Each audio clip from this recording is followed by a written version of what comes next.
¿Qué ocurre cuando una ciudad se transforma en una trampa mortal y la guerra borra cualquier línea entre logística y mera supervivencia? Kurahova, un nombre desconocido para casi todos, se convirtió durante meses en el epicentro de la guerra en el sur de Donetsk. En los mapas de los generales, su nombre aparecía marcado en rojo. Un simple punto, pero el corazón de la batalla. Kurahova no solo era estratégica, era el nudo que sostenía el flujo de municiones, combustible y refuerzos para todo un sector del frente. Tenerla significaba controlar el destino de miles de soldados, perderla, abrir la puerta al colapso. Ya antes del asedio, los analistas lo decían. Si Kurahova caía, el desastre militar y humano sería inevitable. El asedio fue más que una ofensiva militar. Se transformó en una pesadilla psicológica. Civiles atrapados en sótanos, contando las horas bajo el estruendo incesante de la artillería, sin saber si la próxima explosión acabaría con todo. Soldados abandonados, obligados a resistir sin esperanza de rescate, mientras cada rincón de la ciudad se impregnaba de miedo y resignación. Nadie esperaba un milagro. Pero Kurahova fue también el laboratorio de la guerra futura. Drones kamikaze surcaban el cielo como enjambres, cazando cualquier movimiento. La guerra electrónica silenciaba las radios y cortaba todo canal de comunicación. Tecnología e improvisación se mezclaron en un escenario letal. Aquí se probaron los límites de la resistencia humana y la capacidad de la máquina para decidir quién vive y quién muere. La historia oficial solo habla de victorias y cifras, pero el verdadero legado de Kurahova es una advertencia. Si ignoramos sus lecciones, la manipulación de la información, las pérdidas humanas masivas, el colapso moral, estamos condenados a repetir los mismos errores. Comprender lo que sucedió en Kurahova es crucial, porque estas batallas cambian para siempre las reglas de la guerra urbana y revelan una brutalidad que los titulares prefieren ocultar. Para entender por qué Kurahova se convirtió en el punto de quiebre, hay que retroceder a los días previos al asedio y observar cómo la logística y la tecnología tejieron la trampa. Solo así se revela la verdadera dimensión de la catástrofe. Kurahova no era solo un nombre en un mapa, era la arteria vital que mantenía con vida todo el sur de Donetsk. A simple vista, cualquier mapa la mostraba como un punto más, pero su geografía la convertía en una fortaleza natural y artificial. Al norte, el embalse cortaba el paso como una muralla imposible de cruzar sin maquinaria pesada y sacrificios humanos. Al sur, la estepa se extendía por kilómetros, desprovista de coberturas, bajo la vigilancia constante de artillería y drones. En el corazón de Kurahova, la Promzona, la central termoeléctrica y los bloques de edificios formaban un laberinto defensivo, capaz de detener ofensivas enteras. No es la primera vez que una ciudad se convierte en el centro de la tormenta por su geografía. Pensemos en Stalingrado durante la Segunda Guerra Mundial, donde el Volga al norte y la estepa al sur crearon condiciones similares, barreras naturales y humanas que transformaron la ciudad en una fortaleza casi impenetrable. En Stalingrado, la batalla urbana y la destrucción fueron tan feroces que, décadas después, los manuales militares aún estudian sus lecciones. Kurahova, en pleno siglo XXI, repitió esa lógica con tecnología moderna y consecuencias aún más devastadoras. Ambos bandos sabían que aquí se jugaba mucho más que el control de una ciudad. El enemigo no dudó. Movilizó sus mejores unidades, trayendo brigadas aeromóviles y de asalto, soldados entrenados para resistir asedios y cavar trincheras en tiempo récord. Era la élite, curtida en otras batallas. Nadie en el frente esperaba un avance sencillo. Todos entendían que aquí el combate sería una carnicería metódica y lenta. Un ejemplo claro de esta mentalidad se vio en el despliegue de la 46ª Brigada Aeromóvil y la 79ª Brigada de Asalto, unidades reconocidas por su capacidad para adaptarse y fortificarse con velocidad asombrosa. Los ingenieros de estas brigadas, acostumbrados a operar bajo fuego, Lograron crear posiciones defensivas en cuestión de horas, usando materiales improvisados, vehículos destruidos e incluso contenedores de carga como parapetos. Estas tácticas, que parecían pertenecer a otra era, demostraron su eficacia cuando resistieron durante días enteros sin recibir suministros frescos, solo con lo que la ciudad podía ofrecer. Antes de que los mapas oficiales cambiaran de color, la población civil ya sentía el peligro en la piel. Las primeras familias se marcharon en silencio, apretadas en coches viejos, huyendo antes de que los comunicados confirmaran la gravedad. Las tiendas cerraron, el transporte público desapareció, y las calles quedaron vacías. Los pocos que se quedaban improvisaban escondites en sótanos o detrás de muros. El miedo siempre iba un paso adelante de cualquier parte militar. Esta situación recuerda a otras evacuaciones masivas en la historia. Durante el sitio de Sarajevo, por ejemplo, los habitantes abandonaban la ciudad en cuanto notaban la mínima señal de intensificación de los combates. En Kurajova, la intuición de los civiles fue su primer escudo. Muchos salieron antes de los primeros bombardeos masivos, salvando así sus vidas, aunque dejando atrás todo lo que poseían. Mientras tanto, los primeros movimientos tácticos ya tejían la red del asedio. Las patrullas de reconocimiento detectaban patrones extraños en la ruta principal de abastecimiento. Columnas de camiones iban y venían, llevando munición y combustible al frente, regresando con heridos y civiles. Los satélites mostraban el despliegue de artillería pesada alrededor de la ciudad, preparando la tormenta que vendría. Cada batería, cada cañón emplazado, era una sentencia silenciosa sobre el destino de Kurajova. Aquí, lo que estaba en juego era mucho más que un pedazo de tierra. Subestimar la importancia de estos nodos logísticos podía significar el colapso total del frente. Sin Kurajova, el enemigo perdía la capacidad de sostener toda la línea sur, y la caída arrastraría consigo a miles de soldados y civiles atrapados. La logística era sangre. Bloquear la arteria era dejar morir a todo un cuerpo. La verdadera batalla, sin embargo, no se decidiría en mapas ni en despachos, sino calle por calle, edificio por edificio. Lo que venía era una lucha brutal y sin cuartel, donde la tecnología, la improvisación y la moral decidirían quién sobreviviría al asedio. En medio de esa tensión, la vida cotidiana se desintegraba. Los primeros días del asedio revelarían hasta dónde podían resistir tanto los defensores como los civiles atrapados. El cerco no se cerró en un instante. Fue una soga que apretaba cada hora con más fuerza. En Kurajova, el infierno se instaló de manera metódica, como si el aire fuera desapareciendo poco a poco para quienes quedaban adentro. El ataque no fue directo ni repentino. El mando eligió el doble envolvimiento, asfixiando Kurajova desde el norte y el sur. Al norte, la planicie exponía a cualquiera que se moviera. Bajo la oscuridad, pequeños grupos de asalto se deslizaban en silencio, sorteando minas y barreras, limpiando puestos con cuchillos y silenciadores. Al sur, la brutalidad cambiaba de rostro. Columnas de blindados y tanques forzaban el paso entre explosiones y gritos. Cada flanco era un teatro de guerra con reglas y tragedias propias. Nada de esto habría sido posible sin los drones. En el aire, enjambres de kamikazes y observadores dirigían los asaltos como ojos inagotables. Su zumbido era una sentencia. Cada camión o tanque que intentaba cruzar la llamada carretera de la vida se convertía en blanco fácil. El enemigo probó bloqueos electrónicos, pero los operadores cambiaban frecuencias y rutas, adaptándose al instante. Los drones no solo destruían, sembraban terror. Desde el zumbido nocturno hasta la explosión seca de una termobárica cayendo sin aviso, la tecnología era el verdugo invisible.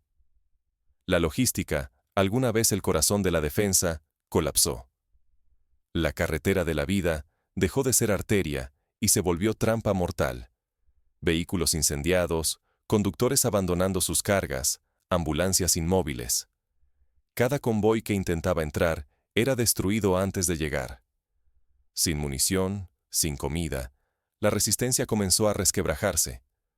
La moral del enemigo se erosionaba a cada hora. Los rumores circulaban.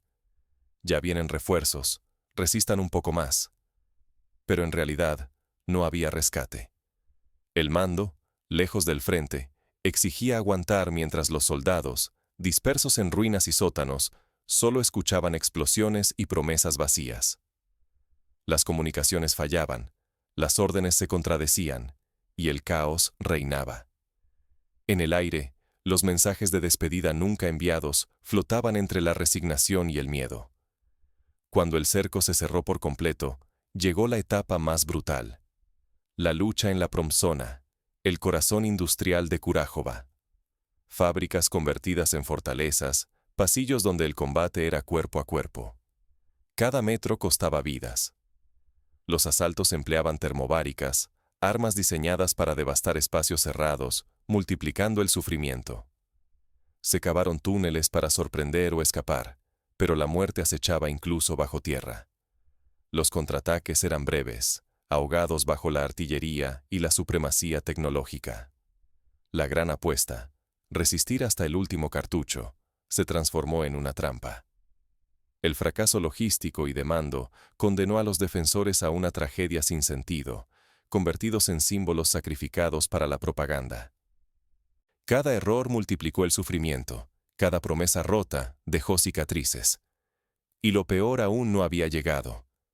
Con la Promzona reducida a escombros, la batalla avanzaba hacia los bloques residenciales, donde las paredes ya no son de concreto, sino de recuerdos y de vidas civiles atrapadas en el fuego cruzado.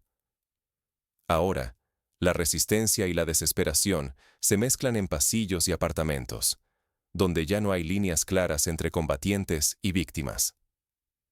El asedio de Kurájova revela su rostro más cruel y humano. Cuando la sangre cubre el asfalto y el espacio se reduce a metros y segundos, solo queda pelear como animales acorralados. El cerco sobre Kurájova se cerró sin piedad, como una trampa de acero. Las viejas avenidas y parques son ahora corredores de muerte y escombros acumulados. La resistencia se repliega a los bloques de viviendas. Cada piso, cada sótano, se transforma en una fortaleza improvisada. Los defensores siembran minas en las escaleras y colocan ametralladoras en los huecos de ascensor, esperando al enemigo a tan solo unos pasos. El combate es tan cercano que a veces los soldados escuchan los susurros del adversario, mezclados con los gritos de los heridos y el estruendo de la artillería pesada, que derrumba edificios completos en segundos, sepultando a vivos y muertos por igual. La noche ya no ofrece refugio. Los intentos desesperados de romper el cerco bajo la oscuridad fracasan uno tras otro. Las tropas enemigas, equipadas con visores térmicos y drones, cazan a los que intentan huir como si fueran presas indefensas. Cualquier movimiento es detectado. La artillería barre calles enteras en cuestión de segundos. Los que quedan dentro se aferran a la vida en sótanos inundados y corredores llenos de polvo y metralla. La comunicación se ha roto por completo. El mando ha dejado de existir como entidad coordinada. Las órdenes llegan confusas. Los canales de radio están saturados o en silencio. Cada soldado se convierte en una isla, obligado a tomar decisiones vitales con información fragmentaria y una sensación creciente de abandono. En medio del desastre, los civiles pagan el precio más alto. Las evacuaciones, cuando existen, ocurren bajo fuego cruzado. Familias enteras se arriesgan por corredores improvisados, mientras los hospitales se trasladan a sótanos húmedos, donde los médicos operan con linternas y sin anestesia suficiente. El uso de escudos humanos se vuelve rutina.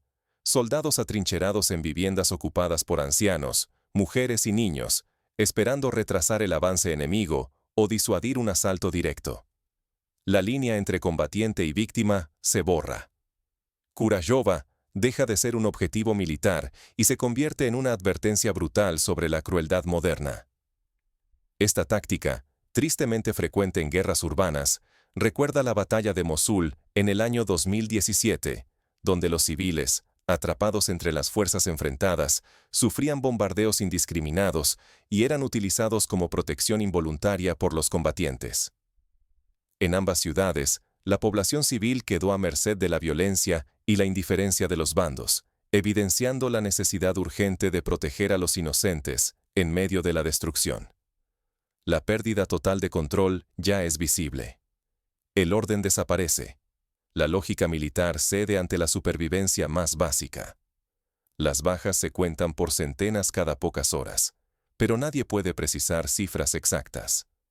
Los cuerpos quedan enterrados bajo capas de escombros y llamas.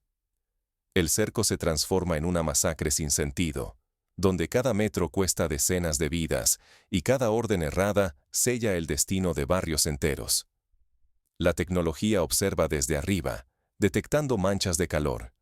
Pequeños grupos de soldados aferrados a la última línea, civiles apiñados buscando agua, vehículos carbonizados bloqueando rutas de escape. La ciudad se desangra y la propaganda oficial oculta el sufrimiento, incapaz de enmascarar el desastre logístico y humano. Solo queda el centro administrativo.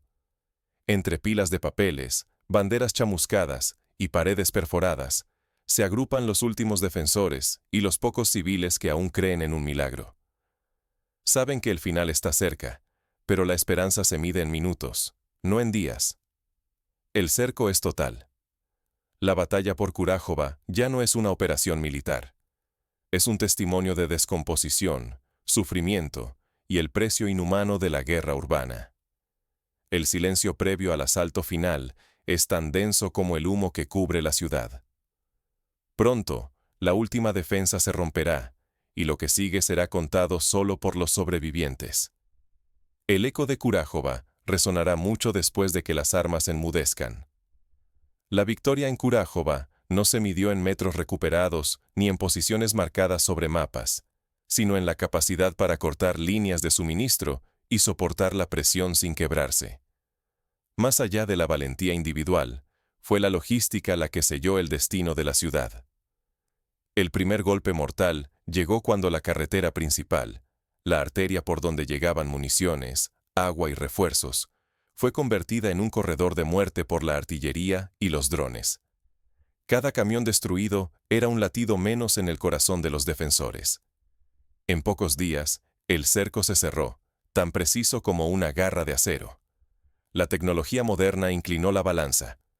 Los drones kamikaze cazaban objetivos incluso en refugios subterráneos, mientras la guerra electrónica reducía las comunicaciones a simples susurros, sembrando confusión y miedo. El enemigo sentía que cada movimiento, por oculto que fuera, podía ser castigado desde el cielo. Así, no solo perdían posiciones, perdían la voluntad de resistir. Sin embargo, los atacantes también tropezaron. Subestimaron la complejidad de los túneles y el infierno sembrado de minas, lo que ralentizó el avance y multiplicó las bajas. Aquí no hubo héroes solitarios cruzando campos abiertos, sino pequeños grupos atrapados, desmoralizados, entre explosivos invisibles y fuego incesante. La deshumanización avanzó más rápido que los ejércitos. La moral se quebró antes que los muros. Los combatientes, aislados y sin esperanza de rescate, escribían mensajes de despedida en la oscuridad de los túneles, aguardando el asalto final. La guerra urbana mostró su rostro más frío. El miedo y la fatiga erosionaron la última defensa hasta el colapso total. Kurahova quedó como un modelo siniestro de la guerra urbana contemporánea. No solo es destrucción física, es devastación psicológica. Aquí, la logística y la tecnología deciden quién vive y quién muere mucho antes de que los soldados crucen la línea de fuego. Ignorar estas lecciones es repetir los errores del pasado y condenarse a nuevas derrotas. El valor individual ya no basta. La guerra ha cambiado para siempre. Pero incluso tras la caída, la batalla por la verdad apenas comenzaba. Los relatos oficiales y la propaganda intentarían reescribir lo ocurrido en Kurahova, ocultando tanto los errores fatales como las lecciones más amargas. El polvo sigue flotando sobre Kurahova y las cicatrices aún laten bajo las ruinas. No hay una victoria limpia ni una derrota absoluta. Kurahova es, sobre todo, una advertencia brutal sobre el precio impagable de la guerra moderna. Los informes repiten cifras, metros ganados, pérdidas sufridas, avances festejados. Pero detrás de cada número hay una ciudad borrada y decenas de miles de historias truncadas bajo el fuego cruzado. La tecnología, vendida como progreso, se vuelve instrumento de desgaste sin piedad. En Kurájova, la sangre esencial no fue solo la valentía de los combatientes, sino el flujo, o la ausencia, de suministros. Un fallo en la logística, una arteria cortada, y toda defensa cae como castillo de arena ante la marea. Ningún dron, por preciso que sea, puede reanimar una línea colapsada por el hambre, el frío o la falta de munición. La victoria táctica exige un precio monstruoso, a menudo pagado por quienes menos tienen culpa. La destrucción absoluta de Kurájova no distingue entre uniformes y civiles, reduce la ciudad a escombros y convierte a los sobrevivientes en espectros marcados para siempre por la guerra total. El relato oficial intenta tapar el horror con palabras como heroísmo o resistencia. Pero la realidad es más cruel. La moral se erosiona metro a metro, noche tras noche, hasta que el último mensaje ya no es un parte de guerra, sino una despedida silenciosa. Kurájova, en su caída, despoja a la guerra de todo romanticismo. Nos obliga a mirar de frente. Solo la lucidez y el análisis frío pueden protegernos del ciclo de tragedias. Ignorar los hechos, o mirar únicamente banderas y mapas coloreados, es abrir la puerta para que la historia repita sus peores capítulos en cualquier rincón del planeta. El costo verdadero de Kurájova no cabe en tablas de avances ni recuentos de bajas. Es un precio cobrado en vidas y en futuro, por no aprender a tiempo. La guerra moderna exige algo más que coraje. Pide una mirada crítica, capaz de resistir la propaganda y ver la verdad en medio del polvo. La advertencia persiste. Quien no analiza, será arrastrado por la siguiente tormenta. La pregunta no es si habrá otra Kurájova, sino si estaremos preparados para verla y entenderla cuando llegue. Para quienes buscan aprender de Kurájova, las lecciones prácticas son claras. Primero, la protección de las líneas logísticas debe ser prioritaria.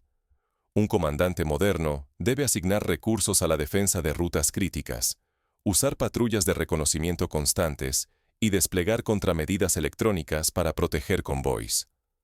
Un convoy perdido puede ser el comienzo del desastre. Segundo, la guerra urbana requiere preparación psicológica, la formación en resiliencia y el acceso a redes de apoyo para los combatientes y civiles es tan importante como el blindaje de los vehículos. Tercero, la tecnología debe usarse con inteligencia, no solo con abundancia. Drones y sensores deben coordinarse con inteligencia humana para evitar caer en la dependencia de sistemas vulnerables a la guerra electrónica. Un escenario hipotético podría ilustrar estas recomendaciones. Imaginemos una ciudad similar a Kurájova, donde la defensa depende de un solo puente sobre un río. Si el enemigo bloquea ese puente con ataques de artillería y drones, el abastecimiento se detiene. ¿Qué hacer? Prever rutas alternativas, construir depósitos de emergencia en diferentes puntos de la ciudad y entrenar a la población en protocolos de evacuación rápida antes de que el cerco sea total.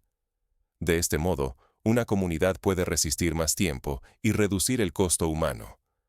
La comparación histórica también es útil. En Leningrado durante la Segunda Guerra Mundial, la creación del Camino de la Vida, una ruta helada por el lago Ládoga, permitió a la ciudad resistir durante casi 900 días de asedio. Si bien las circunstancias y la tecnología han cambiado, la lección es la misma. La improvisación logística y la solidaridad pueden marcar la diferencia entre la vida y la muerte. Finalmente, la reconstrucción tras el horror es un desafío monumental. Ciudades como Sarajevo y Grozny han demostrado que la resiliencia colectiva, la ayuda internacional y el compromiso con la memoria histórica son claves para superar la devastación. Documentar lo ocurrido, apoyar a los sobrevivientes y analizar los errores cometidos son pasos esenciales para evitar que el sacrificio de Kurájova quede en el olvido. Así, el eco de Kurájova no solo sirve como advertencia, sino como guía para un futuro donde la guerra urbana, por brutal que sea, no borre la humanidad de quienes la padecen.